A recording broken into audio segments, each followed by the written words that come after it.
But first, one thing is for sure, Australia's going to need a lot more of those rapid antigen tests, and a Queensland company says it could provide millions each year, but it's still waiting for TGA approval. That's despite AnteoTech's test already being widely used across Europe and the US. Chief Executive Derek Thompson joins us now. Derek, what makes your rapid test different to what's on the market already?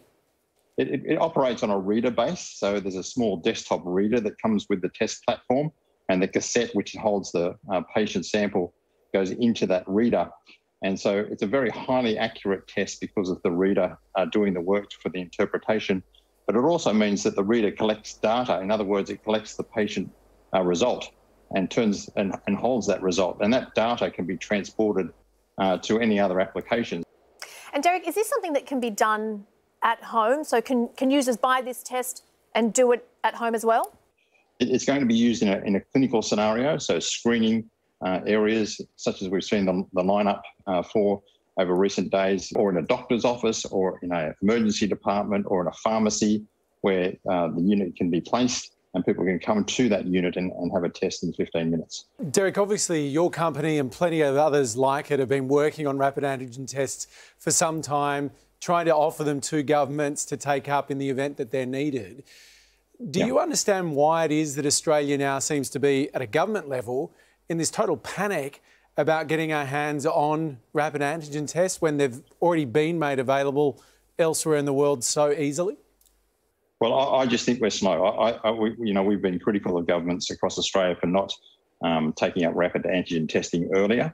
The Australian medical authorities and ministries of health have been very, very slow.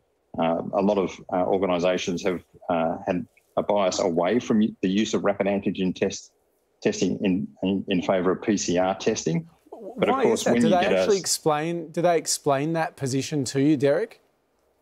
Well, I think the feedback that we have had is that there's a belief that the accuracy of rapid antigen testing is not high enough for testing regimes, which, there's debate around that. But in the scenario that we're now in, when there's many, many thousands of people that need testing to be done, PCR testing can't cope with that load. Just to be clear, Derek, for all of those Australians that have spent so much of their Christmas holidays waiting in massive queues to get tested and then waiting even longer to get the results, could this all have been avoided?